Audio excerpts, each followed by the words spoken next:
আসসালামু আলাইকুম। কেমন আছো শিক্ষার্থী বন্ধুরা? আশা করি সবাই ভালো আছো। আল্লাহর রহমতে আমিও ভালো। আজকে তোমাদের সাথে আমি আলোচনা করব অষ্টম শ্রেণীর সপ্তম অধ্যায় পৃথিবী মহাকর্ষ। তো গত ক্লাসে তোমাদের সাথে আমি আলোচনা করেছিলাম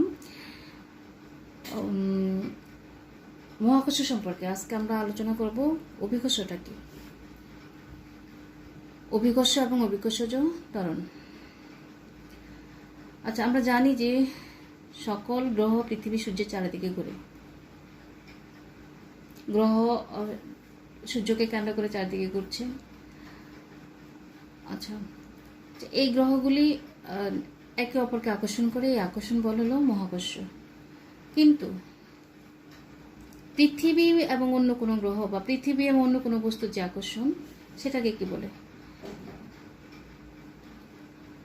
তাহলে মহাবিশ্বের প্রত্যেকটি বস্তুকণা একে অপরকে নিজের দিকে আকর্ষণ করে, কিন্তু মহাবিশ্বের যে কোনো দুটি বস্তুর মধ্যে যে আকর্ষণ তা মহাকর্ষ। কিন্তু যদি তার একটা পৃথিবী হয় বা আরেকটা অন্য কোনো বস্তু হয়, তখন সেটাকে আমরা বলি অভিকর্ষ,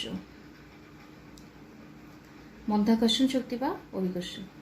অর্থাৎ কোনো বস্তুর উপর পৃথিবীর আকর্ষণই হলো অভিকর্ষ। গাছের ফল মাটিতে পড়ে। আবার আমরা যখন ক্রিকেট খেলি, বাচ্চারা যখন ক্রিকেট খেলে, তখন কি হয়? ক্রিকেট বল উপরের দিকে ছুড়লে সেটা কি হয়? আবার মাটিতে ফিরে আসে। তাহলে এখানে কি হয়? ফল এবং বলটাকে আকর্ষণ করে পৃথিবী, এই জন্য পৃথিবীর দিকে চলে আসে। কিন্তু এখানে আরেকটা ব্যাপার হলো,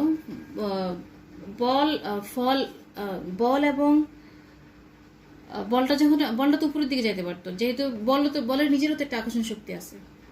কিন্তু এই আকর্ষণ শক্তিটা পৃথিবীর ভর এত বেশি, পৃথিবী এত বড় যে ওই বলের তুলনায় বলটা তার চেয়ে পৃথিবীর তুলনায় অনেক কম।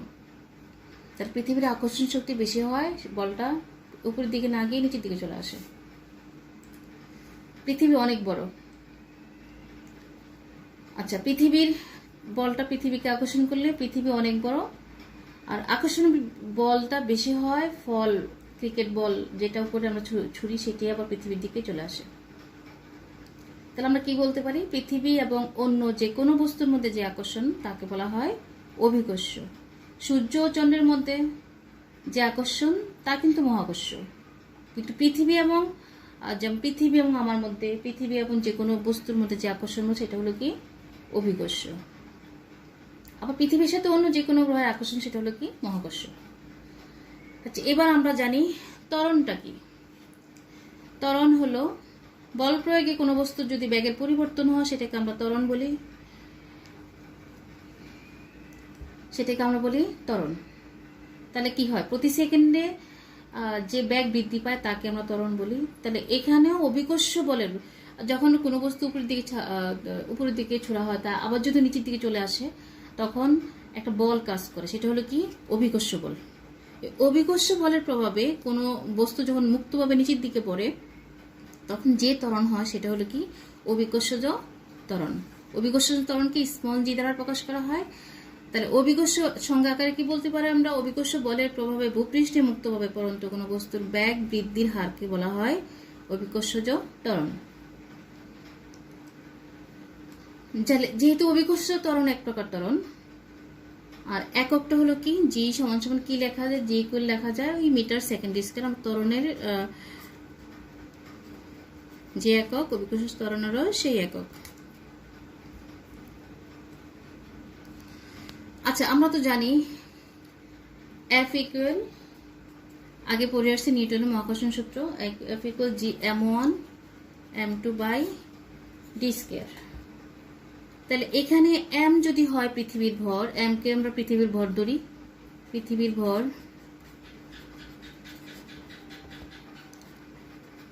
আর m যদি ধরি, স্মল m যদি ধরি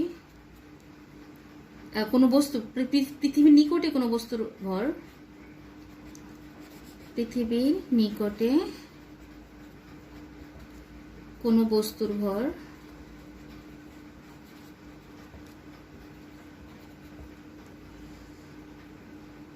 আচ্ছা, আর ডি আমরা ধরি দূরত্ব, ডি হলো দূরত্ব, বস্তু ও পৃথিবীর মধ্যকার দূরত্ব। তাহলে মহাকর্ষীয় সূত্র অনুসারে আমরা কি লিখতে পারি? এই এফ ইকুয়াল জি, এখানে এই জি এর পরিবর্তে আমরা লিখতে পারি, জি তো থাকবে, জি তো আমরা আমাদের অপরিবর্তিত, M1। পৃথিবীর একটা ধরলে দুইটা বস্তু যেহেতু, তার একটা হলো M আর একটা হলো M1। এই M আর M2 এর পরিবর্তে আমরা লিখতে পারি, একটা হলো আমার M1 আর একটা হলো M আর একটা হলো স্মল m, একটা হলো ক্যাপিটাল M। ক্যাপিটাল M হলো পৃথিবীর ভর, আর স্মল m হলো পৃথিবীর নিকটে কোনো বস্তুর ভর, আর ডি এখানে দূরত্ব, তাই ডি স্কয়ার। আবার আমরা কি অভিকর্ষ বল সমান কি লিখতে পারি? অভিকর্ষ বল সমান লিখতে পারি F সমান সমান F ইকুয়াল, আমরা জানি F equal mg। F equal যদি mg এখানে লেখা যায়, তাই এই সমীকরণটা থেকে আর এই F ইকুয়াল এইটা থেকে আমরা কি লিখতে পারি? এই দুইটা সমীকরণ থেকে আমরা কি লিখতে পারি? mg এটাকে আমরা 1 নং দিই, এটাকে আমরা 2 দিই, দুটো সমীকরণ থেকে লেখা যায় mg, f এর পরিবর্তে আমরা mg লিখতে পারি এখানে, আর এখানে লেখা যায় g m by d square. উভয় দিক থেকে যদি আমরা mটা ফিনিশ করে দিই, তাহলে লেখা যায় অভিকর্ষ ত্বরণ ইকুয়াল লেখা যায় m g m by d square. তাহলে আমরা কি পেলাম এই সমীকরণ থেকে? এখানে স্মল mটা অনুপস্থিত, তাহলে পৃথিবীর নিকটে কোনো বস্তুর ভর সেটা এখানে নাই। তাহলে অভিকর্ষ ত্বরণ বস্তুর ভরের উপর নির্ভর করে না, নির্ভর করে কিসের উপরে? জি এবং পৃথিবীর ভর তো এখানে ধ্রুবক, আর জি এর মান পৃথিবীর কেন্দ্র থেকে বস্তুর দূরত্ব ডি এর উপর নির্ভর করে। ডি বাড়লে কমলে এখানে অভিকর্ষ ত্বরণের মান বাড়বে কমবে। তাহলে এখানে জি আর এম ধ্রুবক, তাহলে নির্ভর করে কিসের উপরে? ডি এর উপরে। আমরা তাহলে অভিকর্ষ ত্বরণের মান বলতে পারি আমরা জি এর মান, এখানে জি এর মান যদি বস্তু নিরপেক্ষ হয়, কিন্তু এখানে স্থান নিরপেক্ষ নয়, কারণ স্থান ভেদে জি এর মান চেঞ্জ হয়। তাহলে জি এর মান স্থান ভেদে কি চেঞ্জ হয়? পৃথিবীর কেন্দ্র থেকে ও ভূপৃষ্ঠের দূরত্ব এবং পৃথিবীর ব্যাসার্ধ যদি আর হয়, এখানে পৃথিবীর কেন্দ্র থেকে ভূপৃষ্ঠের দূরত্ব পৃথিবীর ব্যাসার্ধ যদি আর হয়, তাহলে আমরা কি লিখতে পারি? জি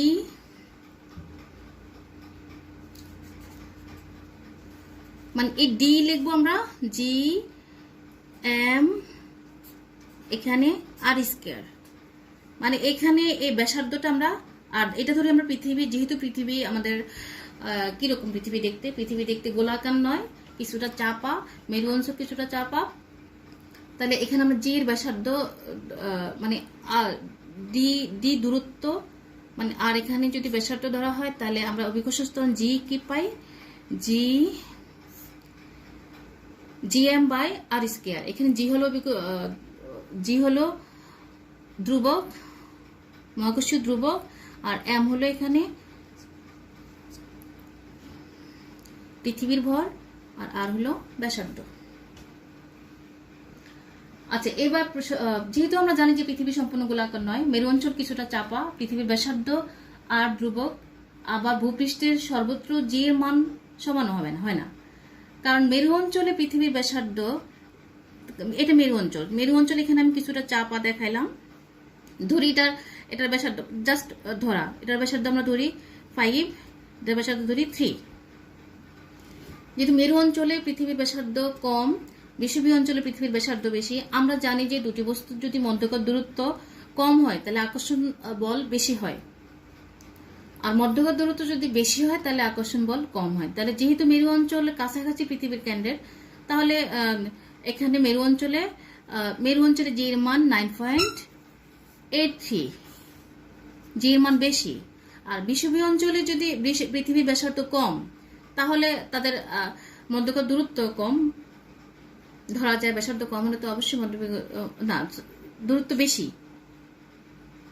মেরু অঞ্চলে দূরত্ব কম, বিষুবীয় অঞ্চলে দূরত্ব বেশি, অর্থাৎ মেরু অঞ্চল চাপা যেহেতু ব্যাসার্ধ কম, আর এখানে চাপা ব্যাসার্ধ বেশি, তাইলে আমরা বলতে পারি বিষুবীয় অঞ্চলে জি এর মান বেশি কম, আকর্ষণ বলটাও কম, তাতে দূরত্ব বেশি, আকর্ষণ বল কম, তাহলে জি এর মান হলো 9.78।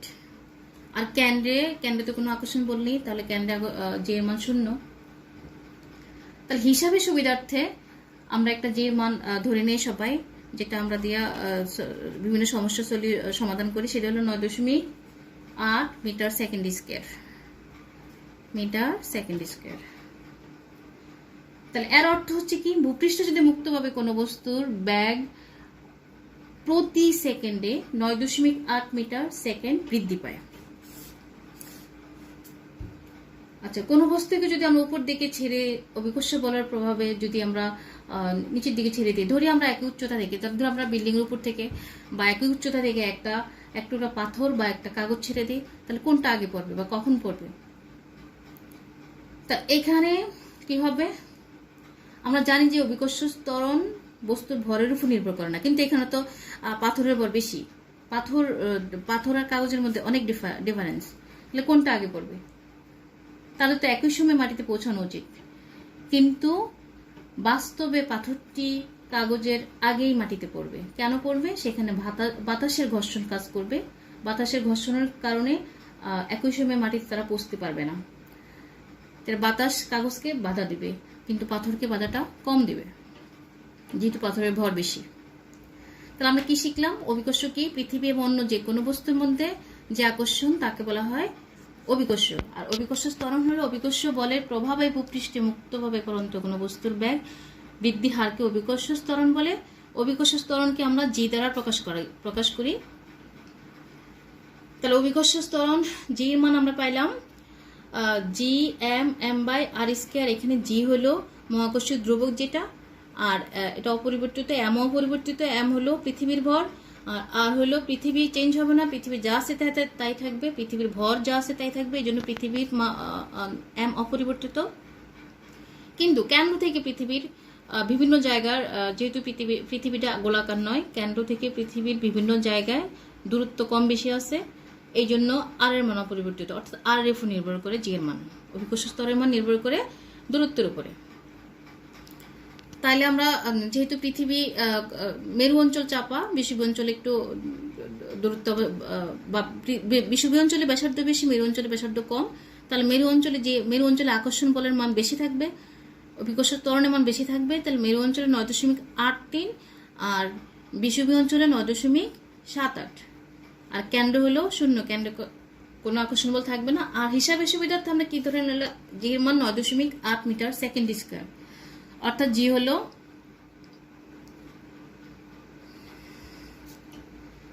অভিকর্ষ ত্বরণ।